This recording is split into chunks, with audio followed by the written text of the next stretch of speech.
Good morning. It is quite beautiful today, but on this viewfinder here, I cannot see all the pink in the sky, so I hope that you can. Sorry about getting cut off yesterday. I'm going to continue. This is Romans, Celts, Gauls, and Germani. It is not Germany. I'm not just saying it wrong. It is Germani. Okay. Let's see, where are we? Interestingly, and for hardly the last time in history, citified men seem fated to admire tough, virile barbarians. Caesar headed a train of civilized male observers, with Tacticus among the most famous, contrasting the hard with the soft, the strong and the weak, the peaceful and the warlike, all to the detriment of the civilized, dismissed as effeminate.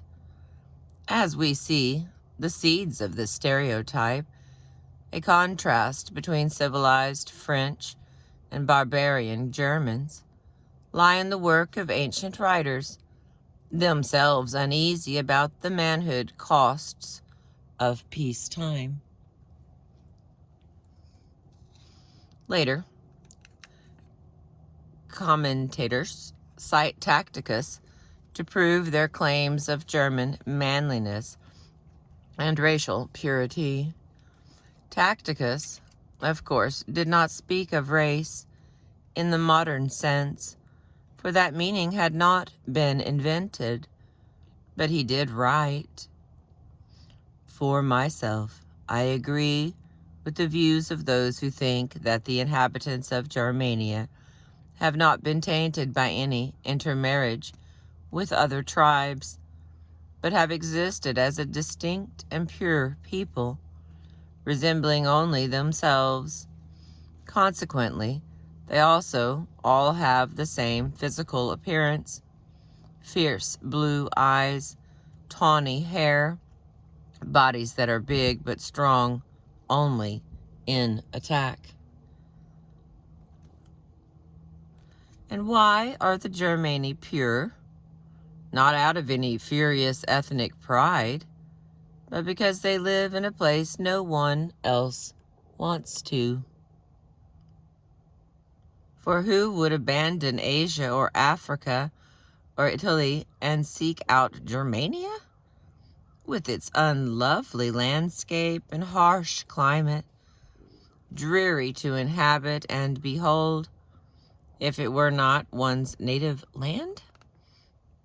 With the passage of time, Tacticus' rhetorical question and its answer fell away, leaving only the notion of rugged German standoffishness.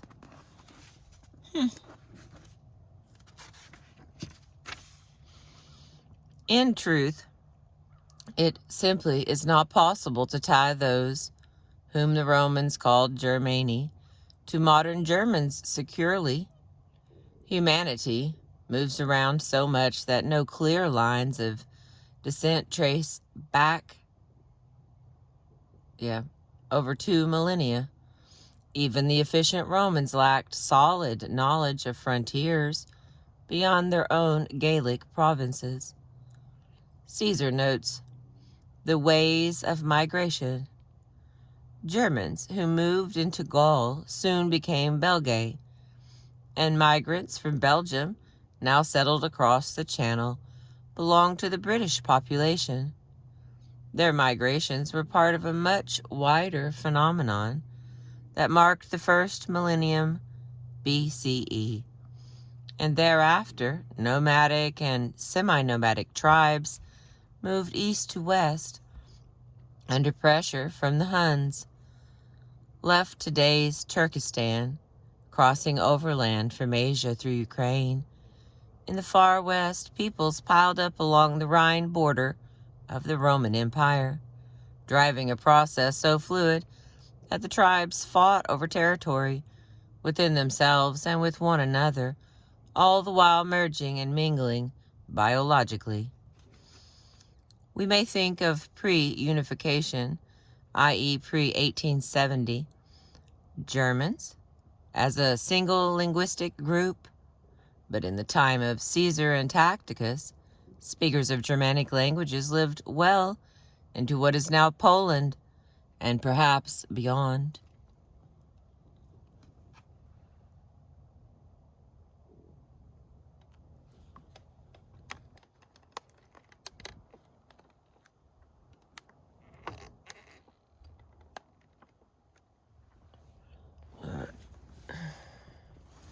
Looks crooked, but it looks clear.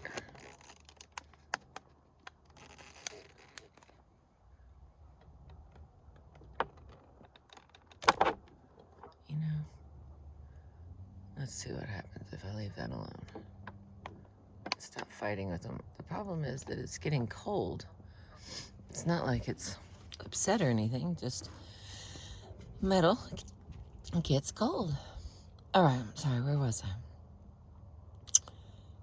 Caesar notes the way of migration. No, it's down further. Okay.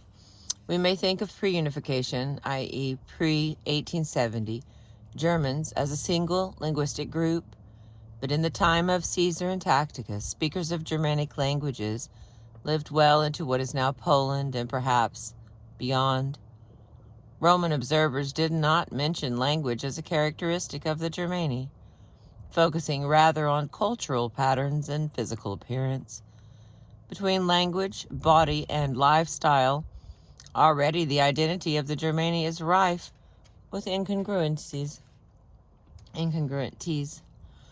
Such confusions eventually plunged Caesar's term Germani into disuse until the rise of religious and political pan-German sentiment. By the time German speakers embraced a common name in the 11th century, that name had morphed into Deutsch. In fact, German does not appear in English until the 16th century, replacing the French cognate Allemagne. I don't know what that means. I can spell it, but we're going to keep rolling through and maybe it'll hit us back later. Give us a little smack. Nor has time brought clarity. On the eastern side of what is now the Federal Republic of Germany, controversies still rage over the Germanic or Slavic identity of Wends, that is Wends, Vandals, and various neighboring Germans and Slavs in the eastern German region known as Saxony.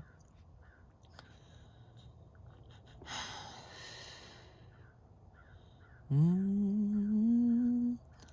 right. One lesson here is that wars and imperial fortunes render political boundaries notoriously prone to dispute. Furthermore, cultural boundaries are even harder to pin down.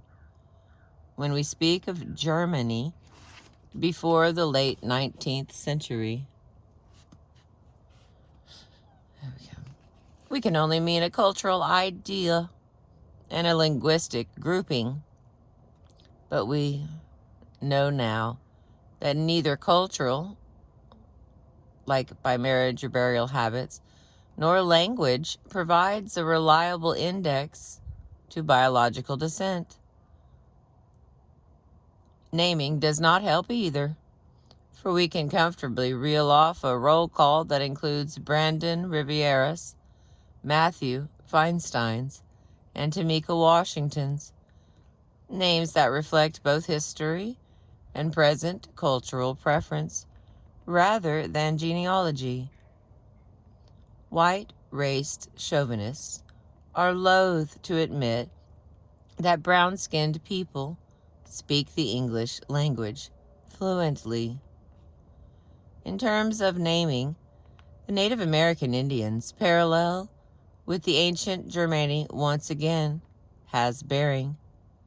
The untamed Germans outside the Roman Empire called themselves by an abundance of local names, Marsians, Gambrians, Vandalians, Tungarians, Aravaskians, Oseans, Treverians, Nervanians, how about that? Batavins, Vangoyons, Tribotians, Neamites, Eubians. Oh my lord, there's a lot of them here.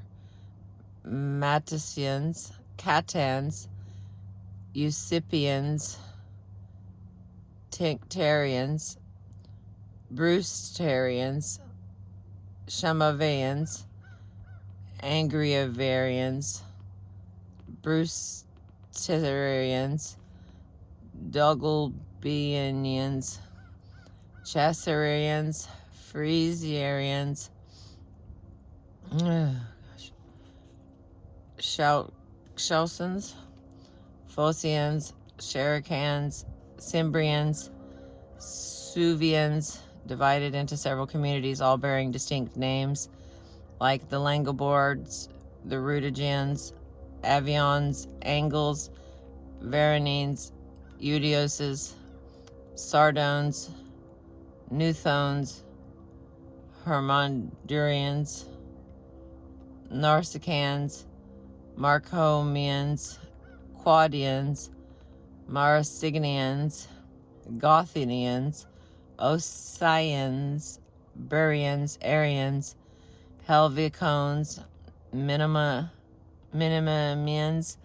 Elysians, Naharlvians, Lygians, Gothones, Rugians, Limovians, and Susones. The list comes from Tacticus in 98 CE. Okay, just for fun, I'm gonna put this up here so you can see what I did for us right there. Because, woo, look at this. That's the way. Like, I mean, if you want to do better, then I will give you a like. But like trying to, where is it? Look at those. Can you see those names? Oh, my word. Yeah. Oh, don't fall. Hey, there comes the sun.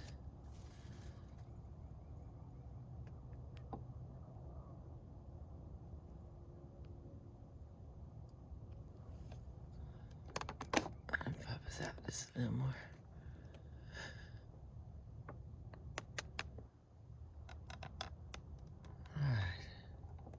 Sorry if I make anyone seasick there. It's never the intention. Hoo-wee. And we continue. German speakers who entered Roman society, however, often, as mercenary soldiers, adopted Roman usage and called themselves Germani, just as Native Americans within the United States have found reason to evoke a unifying identity as Indians. Beyond Roman reach, the various German-speaking tribes east of the Rhine considered themselves distinct, one from another, sharing no sense of common identity or common interest until several centuries after the collapse of the empire. And then there's this little side note here. Hang on, I'm getting thirsty again.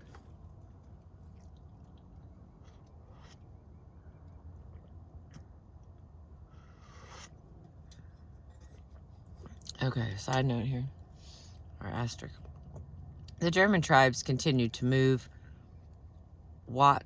merge, even disappear, and to split up politically until unification under Prussia in 1870.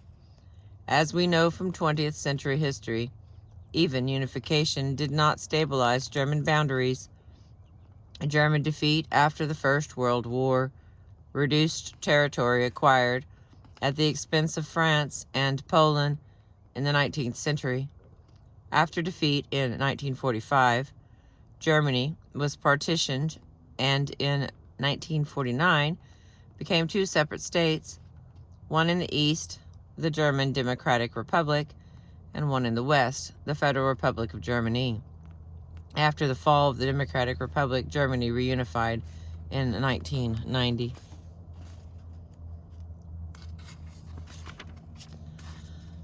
All right. As the Roman Empire crumbles, our narrative of people who would later be called white moves north.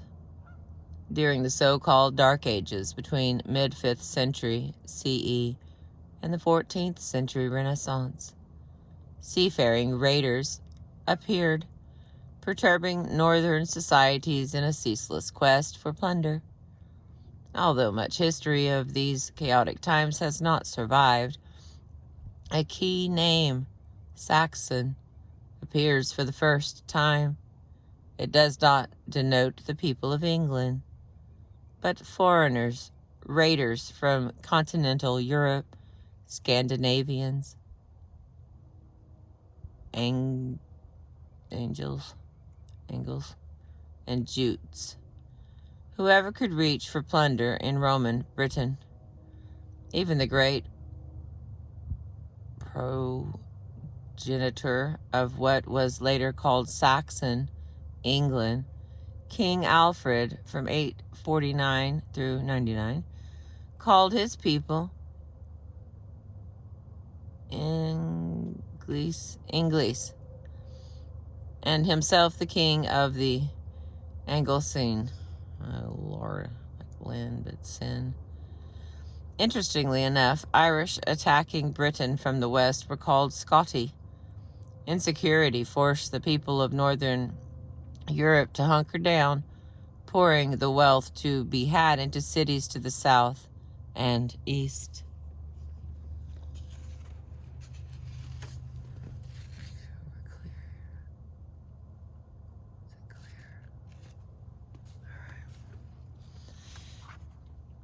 While warlords fought in the west, medieval cities and kingdoms at the edges of Christendom glittered in far-flung cosmopolitan empires. Trade made the difference. Trade in people as well as spices, silk, cotton, dye stuffs, medicines, salt, and increasingly sugar. First, the seafaring merchants of Pisa, Genoa, and most gloriously Venice controlled the Asian trade. After the Ottoman conquest of Constantinople in 1453, Venice began to decline. Iberian kingdoms in the far west fattened on trade with Africa and the newly discovered Americas. In Italy and Iberia, wealth and people from immense trading networks met and fornicated within polyglot, multicolored, and religiously diverse populations. So if it's Iberia, then why isn't it Italy? Instead of Italy, isn't it? Anyway, whatever. Here was a rich and glorious world built on subjugation. Hundreds of thousands in the Italian and Iberian empires were in fact not free, but were objects of an ever-flourishing trade. During Roman and medieval times, this traffic in workers had flowed one way, from various peripheries toward the metropoles. There we go. The Greco-Roman historian Diodorus Siculus offers a clue. Take a breath. Hang on. Let's figure out what this clue is.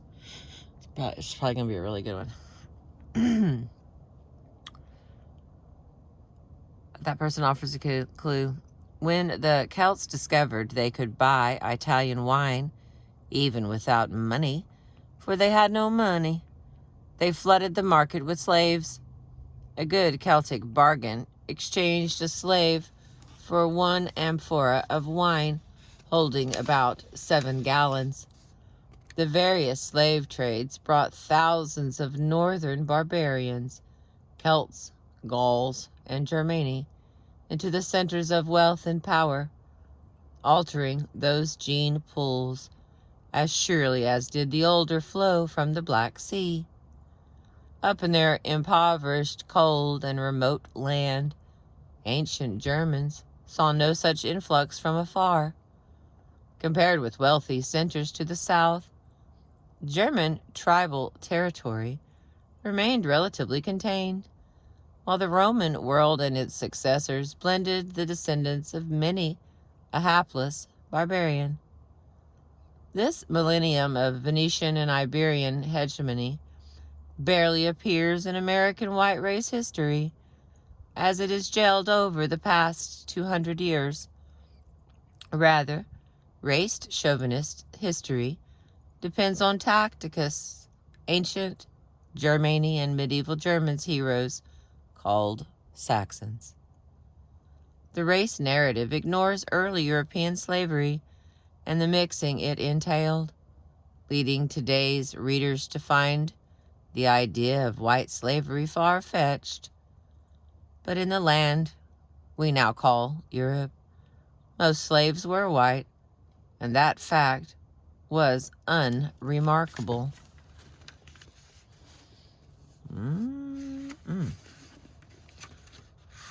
All right, I'm going to roll into 3 because the sun is a-coming. Oh, there's some birds.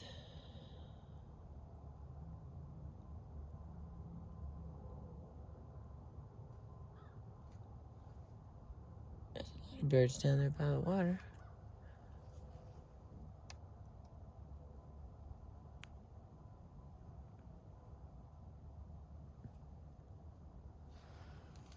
I'm so thankful that there's not a bunch of wind. I just want to state that out loud. I know it's cold, but it's cold, no wind. That's okay. All right, we're going to roll into chapter 3 based on what we've been reading. And just a gentle reminder, this book was given to me because of my love affair, my first love, which was white sugar. I've had all kinds of sugar, but it's white sugar that gets me. So here we're going to roll into some, as I start the whole, this chapter is titled White Slavery. A notion of freedom lies at the core of the American idea of whiteness. Accordingly, the concept of slavery at any time in any society calls up racial difference, carving a permanent chasm of race between the free and the enslaved. Any good library embodies this logic by housing a literature of African slavery stretching tens of linear feet. This bibliography seems infinite compared with the literature of white slavery, from the American conventions of slavery have blanketed the topic.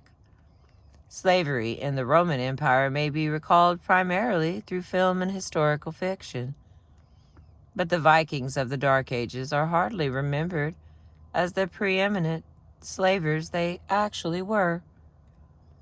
If we are to understand the peopling of Europe, with its great mixing of folk, we must take Vikings, those great movers of people, into account. Oh, I'm about to start something. Vikings raided northern Europe and Russia hundreds of times in the 5th to the 11th century, plundering as they went and scooping up human chattel by the thousands. To sell the enslaved, a system of permanent markets evolved around settlements like Novgorod, Novgorod,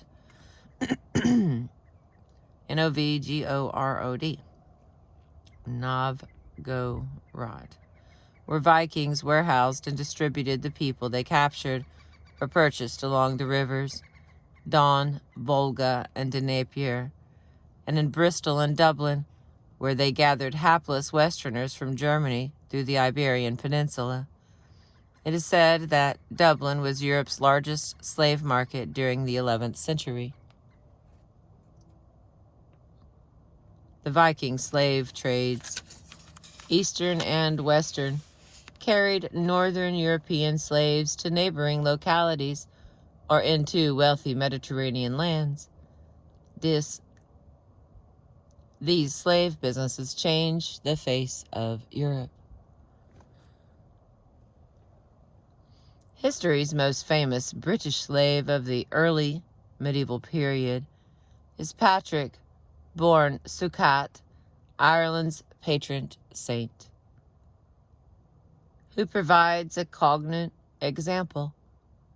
Patrick's father was a local official and Christian deacon somewhere near the west coast of Roman Britain, or perhaps Gaul, in about 373, or about 389, or about 456.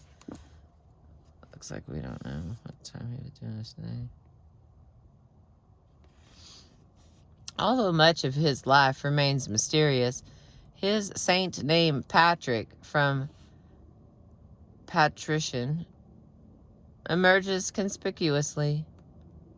Identifying Patrick as no ordinary slave matters hugely, for 4th century Europeans harbored unflattering stereotypes of those lowest in society. These stereotypes reappeared centuries later and an ocean away as Sam Bow. Anglo-Saxon and Old Norse literature depicts the a Welsh person, a slave, as drunken and sexually aggressive, and the notion that the Welsh and Celts generally were dark, had hair and skin darkened by exposure to the sun, circulated as the typical coloring of slaves. Oh, wait a second. Late 19th century anthropology continued to associate dark color with the Irish, as in the anthropologist John Beddoes' Index of Negroscence, discussed in chapter 15 of this book. All right. In the Old Norse Icelandic poem Rigthula Thralls, which is slaves, appears a dirty, sun-tanned people with ugly, quarrelsome, lazy, gossipy, and smarmy children. The heroic figure of St. Patrick had to be lifted out of this squalid mass, even though his enslavement was perfectly routine. Here's another little thing. The Finlandic Lexdalia saga tells the story of the Irish princess Maclora, one of the legions of Irish captured in Viking raids. After purchase in a Norwegian slave market, Maclora was transported as a slave back to Ireland. Okay, that's just a side note apparently. I don't know why that does not look clear to me. There we go.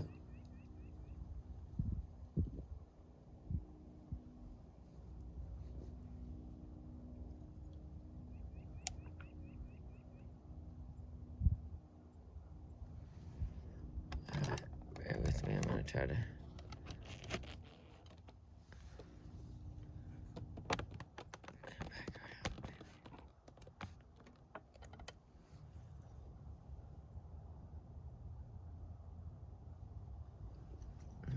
It's crooked, but hang on just a second. Like I said, my equipment is cold, including me.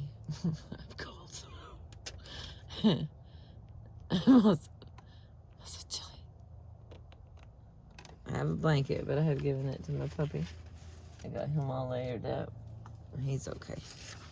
And this one's not very long. That's why I'm trying to... There comes the sun. I see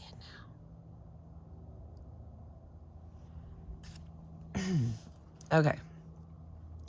At any rate, like tens of thousands of his contemporaries living within reach of slave raiders, 15 or 16-year-old Patrick fell victim to Viking raiders who carried him far from home. After serving 6 years as a shepherd and farm laborer, probably in today's country Antrim, Ireland, he escaped, an event he credited to divine intervention. Certainly, the escape inspired Patrick's permanent vocation, a mission to convert the heathen Irish to Christianity that lasted some 30 years.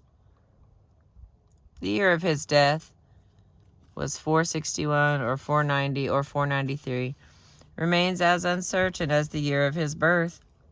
Legend, however, declares precisely the day of his death, widely celebrated on March 17th. Another 5 centuries passed before the British Isles quieted down. In Anglo-Saxon Britain, as elsewhere, slaves were valuable property, worth each about 8 oxen. In Ireland, a female slave represented a unit of currency, like $1 or €1. All right, let me see. I'll switch over there. Okay. Moreover, slavery in Anglo-Saxon Britain applied not merely to the captives themselves, for slave status could also be inherited, as had been the case among the Thracians of antiquity. We cannot know how many of the British poor sold themselves and their children into bondage, but the number must have been significant, for attempts at reform were made repeatedly. Kings Alfred the Great and Canute, 1014 through 35, tried with uncertain success to restrict slavery, especially with regard to daughters. Nonetheless, about 1/10 of the 11th century British population is estimated to have been enslaved, a proportion rising to 1/5 in the West Country. So embedded were slaves in the economy of British Isles that the Catholic Church, quite a wealthy institution, owned vast numbers of them. The Norman conquests of 1066 and subsequent unification did reduce British exposure to slave raiding by local warlords and Vikings. Relative peace, however, did not end hereditary bondage, for serfdom largely replaced slavery,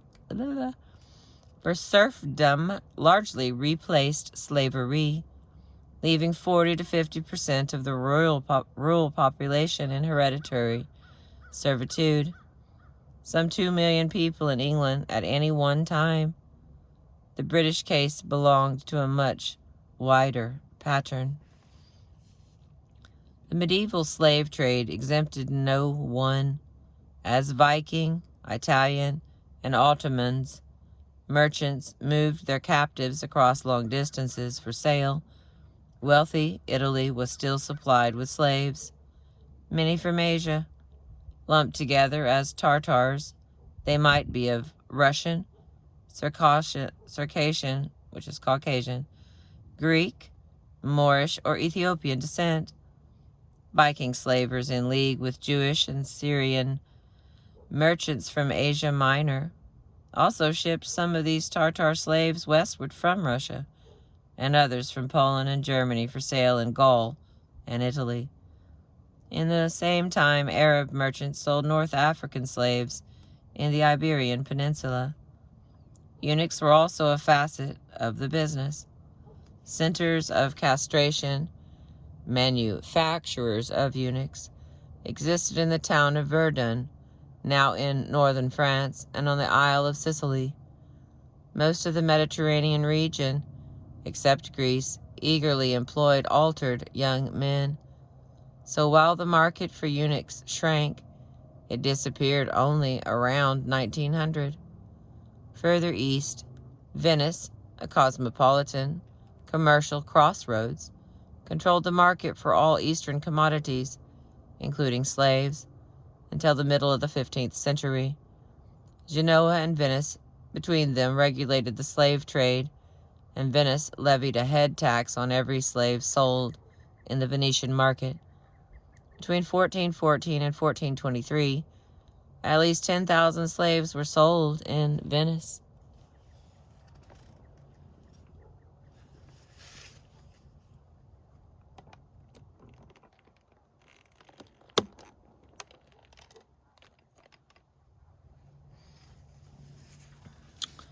Well, that's a bunch of stuff I didn't know.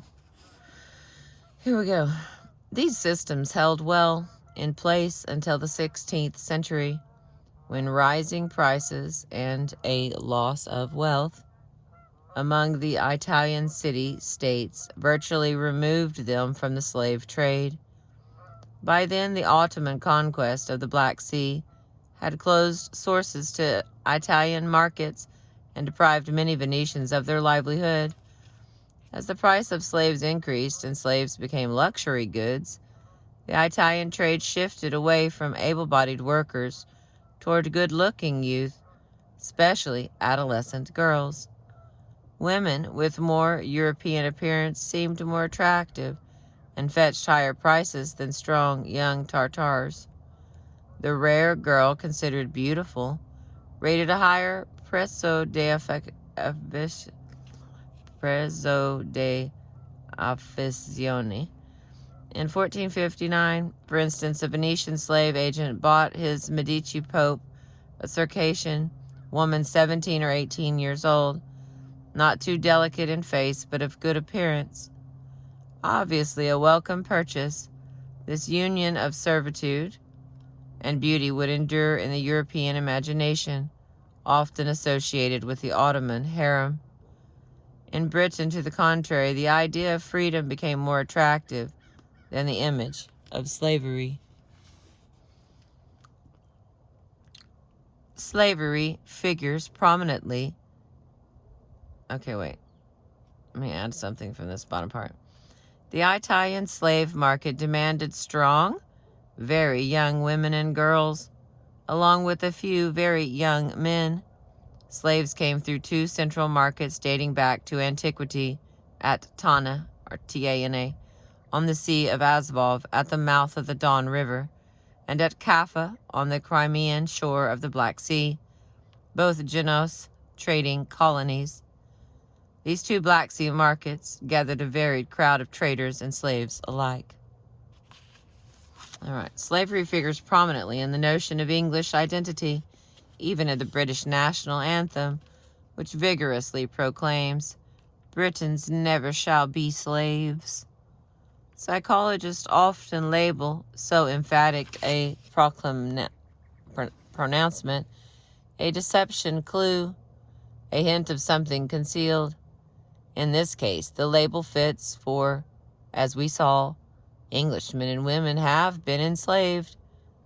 The hero of Daniel Defoe's best-selling 1719 novel Robinson Crusoe, it may be recalled, was not only a slave trader but also a slave for 2 years in Morocco before his island shipwreck. Crusoe's story brings together the older story of white slaves and the newer African to American slave trade. In the chapter of Robinson Crusoe called Slavery and Escape, we find Crusoe on his way to the West African coast when pirates from Salé, Morocco, capture and enslave everyone on his ship. Salé, famous as a capital of piracy, lies on the Atlantic coast next to the Moroccan capital of Rabat. Finally. Crusoe subsequently serves the pirate captain as a slave in Salé for 2 years before escaping in the company of a young slave boy. Us slaves, as Crusoe calls them, their route of escape takes them into the shipping lanes from Africa to Brazil and on to salvation by a Portuguese slaver. Crusoe's mixed experiences of both white and black slavery and of enslavement from both sides were not so unusual at the time. As late as the mid-17th century, some 3,000 Britons per year endured involuntary servitude in North Africa, even as the trade from Africa to the Western Hemisphere was gathering momentum, and Crusoe was doing his part to profit from it. Overall, about 1.2 million northern Christians became enslaved in the southern and eastern Mediterranean between the 16th and 18th century. it will not be lost on the reader that over more than a millennium, the vast story of Western slavery was primarily a white story. Geography, not race, ruled, and potential white slaves, like vulnerable aliens anywhere, were nearby for the taking.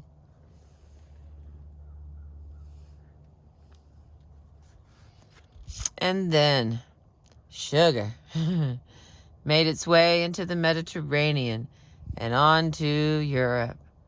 History begins with the New Guineans' domestication of sugar, long before the Common Era, and continues with its spread through Southeast Asia, China, India, and Persia. The 7th century Muslim conquest of the Middle East took sugar into the Mediterranean, inspiring the commonplace, "Sugar follows the Quran." As Muslims planted sugar in Syria, Palestine, Egypt, Rhodes, Malta, Crete, and Cyprus. Okay, hang on.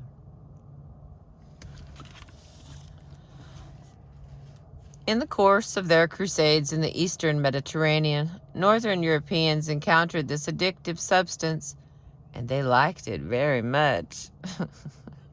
Thus began another story. Oh, did you hear that? In the course of their crusades in the eastern Mediterranean, northern Europeans encountered this addictive substance, and they liked it very much. Thus began another story. All right, got another page or two. Stay with me, babies. Sugar came into medieval Western Europe around the year 1000 in a linkage of sugar and colonialism. In a pattern familiar to Americans later on, Venice processed and sold the sugar that Italian, Greek, Bulgarian, Turkish, and Tartar farm laborers, free slaves, and sharecroppers produced primarily in the Venetian colonies of Crete and Cyprus, where cane grew well. After the Black Death of the mid-1300s created a labor shortage, Christian crusader kingdoms of the eastern Mediterranean resorted increasingly to... Okay, hang on. I'm going to start that out. I don't know what happened. My brain took a little snoozy. Give me a second.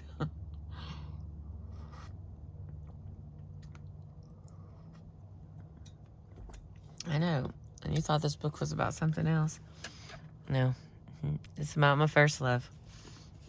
After the Black Death of the mid-1300s created a labor shortage, Christian crusader kingdoms of the eastern Mediterranean resorted increasingly to enslavement.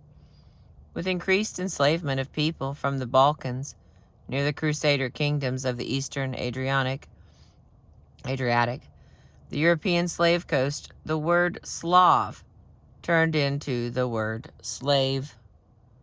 Faceless masses of slaves from Greece, Bulgaria, Turkey, and the Black Sea region grew sugar for Western tables until the Turkish conquest disrupted the chain of supply. The 15th century Ottoman occupation of the eastern Mediterranean, of Constantinople, the Balkans, and the sugar islands of Crete and Cyprus cut those areas off from the west and shut down pre-existing trade routes into northern Europe. The closure affected trade in sugar, spices, and slaves, and we all shall see presently with the travel narrative of Jean Chardin in Luxuries of All Types, its role as commercial gateway to the East ending. Venice gradually faded from northern view, except as a romantic tourist destination and art market. Though this rich, powerful empire does not figure in American race theory, its multicultural image survives in Shakespeare's Othello and The Merchant of Venice. The market for sugar demanded other sources and other slaves, prompting the westernmost Europeans to seize the initiative.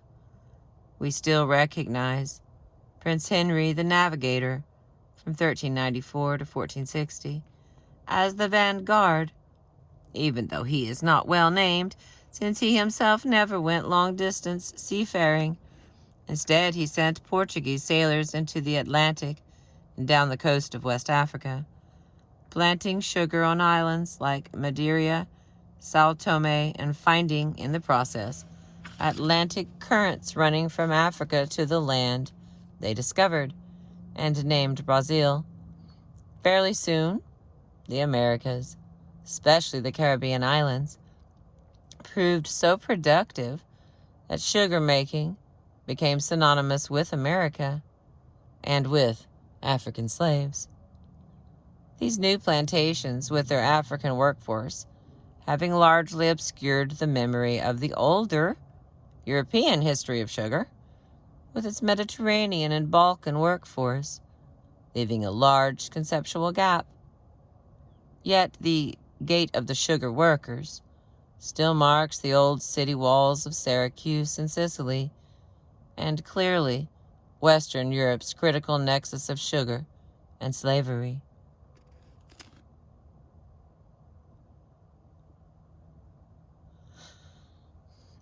An American nexus involving tobacco made Europeans, not Africans, the first unfree laborers in British America. This shift to the West did not, however, signal an end to white slavery, for Britain was still in play. With its rapidly increasing population, religion and royal wars, Irish ethnic cleansing, and fear of rising crime, Britain excelled among the European imperial powers in shipping its people into bondage in distant lands. An original inspiration had flowed from small-scale shipments of Portuguese children to its Asian colonies before the Dutch supplanted the Portuguese as the world's premier long-range shippers. Vagrant miners, kidnapped persons, convicts, and indentured servants from the British Isles might labor under differing names in law and for longer or shorter terms in the Americas, but the harshness of their lives dictated that they be in the world of Daniel Defoe, more properly called slaves. All right, here is a little tidbit about that. The titles of Defoe's two 1722 novels dealing with Britons transported to Virginia revealed their plots. One titled The Fortunes and Misfortunes of the famous Moll Flanders, and who was born in Newgate, and during a life of continued variety for 70 years beside her childhood, was 12-year a whore, 5 times a wife, whereof once to her own brother, 12-year a thief, 8-year a transported felon in Virginia, at last grew rich, lived honest, and died a penitent.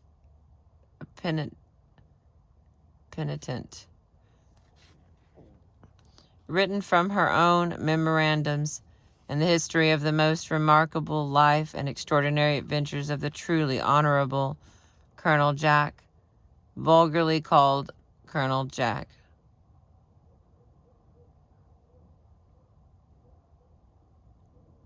Who was born a gentleman, put apprentice to a pickpocket, flourished 26 years a thief, and was then kidnapped to Virginia, came back a merchant, was 5 times married to 4 whores, went into the wars, behaved bravely, got preferment, was made colonel of a regiment, returned again to England, followed the fortunes of the Chevalier de St. George, was taken at the Preston Rebellion, received his pardon from the late king, is now at the head of his regiment in the service of the Caesarina, fighting against the Turks, completing a life of wonder and resolve to die a general.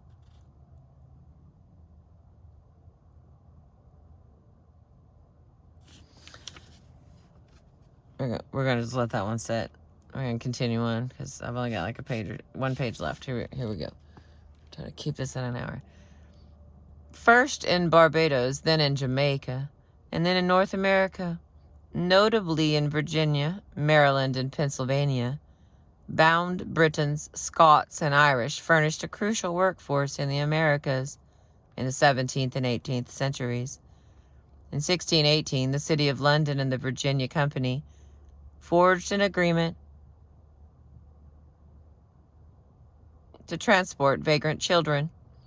London would pay $5 or £5 per head to the company for shipment on the duty, hence the children's sobriquet duty boys.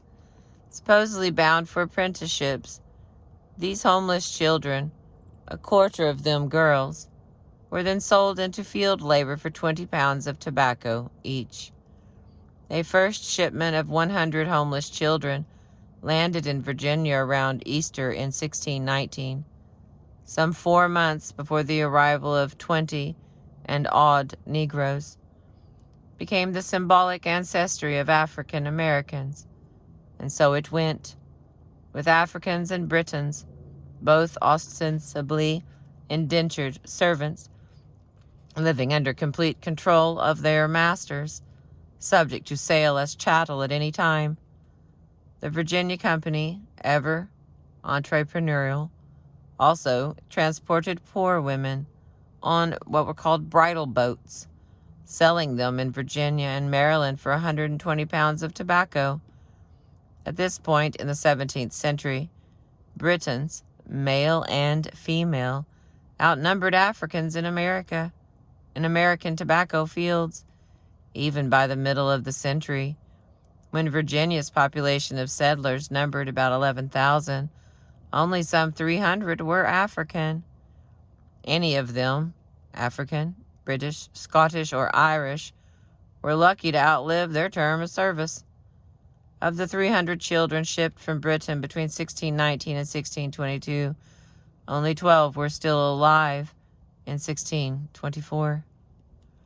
Most of those forcibly transported ended up in the Chesapeake Bay area, but Massachusetts harbored its share of the unfree. 1/5 of the early New England Puritans were indentured servants, including 8 who died while crossing on the Mayflower in 1620. John Winthrop, governor of Massachusetts, philosophized in 1630 that God Almighty, in his most holy and wise providence, hath so disposed of the condition of mankind, as in all times some must be rich, some poor, some high and eminent in power and dignity, others mean and in subjection. Puritans, mean and in subjection, like all the other unfortunates of any race, could be and were sold into bondage in Virginia. Oliver Cromwell's government had begun sending people abroad as indentured servants, as a means of putting down an Irish Catholic insurrection, sending some 12,000 political prisoners to Barbados between 1648 and 1655, where voluntary indentured servants had been going since 1627. Field laborer was the role of a white underclass in 17th century North America. And the last little bit here. It was a handsome business, the transport of the unwilling, and it endured. Faced with an overflowing prison population, Parliament passed the Transportation Act in 1718, allowing for the removal of convicts to the North American colonies. Tens of thousands were corralled under the act. Convicts seen as scarcely human, already known as crackers, and routinely labeled scum and dregs. Benjamin Franklin, an eloquent spokesman for the colonists' loathing, proposed that, in return for the convicts, Americans send to the mother country a like number of rattlesnakes. Between the beginnings of the trade and its ending during the American Revolution, some 50,000 convicts were forcibly transported to British North America. Shortly after American independence, Britain, in need of another outlet, began shipping its convicts, some 160,000 before 1868, when the practice ceased, to Australia, continuing the process for another 90 years. In sum, before an 18th century boom in the African slave trade, between 1/2 and 2/3 of all early white immigrants to the British colonies in the Western Hemisphere came as unfree laborers, some 300,000 to 400,000 people. The 18th century created the now familiar equation. The 18th century created the now familiar equation that converts race to black and black to slave. All right, that's the end of that. I'm going to read this little note at the bottom. Present-day white nationalists, resenting the burden of black slavery in terms of white guilt and black demands for redress, seek to remind Americans of the history of white slavery. They were white, and they were slaves. By Michael A. Hoffman II, for instance, begins with the protest. Today, not a tear is shed for the sufferings of millions of our own enslaved forefathers. 200 years of white slavery in America have been almost completely obliterated from the collective memory of the American people. Drawing on historical scholarship, Hoffman nonetheless blames Professor Kratz and the corporate media for hiding information about enslaved whites from the public.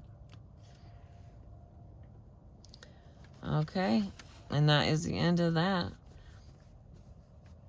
I will continue with chapter 4, and I made it happen in under an hour.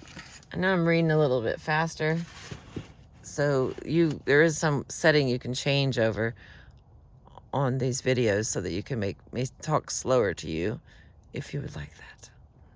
But I continue with my book by Nell Irving Painter. And we've been here an hour together, and I was here 25 minutes before that trying to wait on the sun to give us its peekaboo.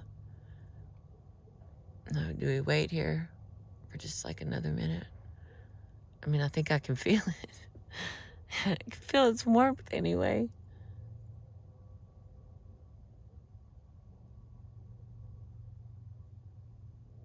Sometimes I wonder if I should talk the whole time, if I should just come out here and turn the camera on so you can see why I'm here. Because I'm here because it's quiet. And then I read, so I make a whole bunch of noise, in my mobile studio. And so the beauty of being out here is the quiet. Not me talking. So here, let's have a minute of silence as that sun is finally going to give us what we've been waiting for.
I appreciate you.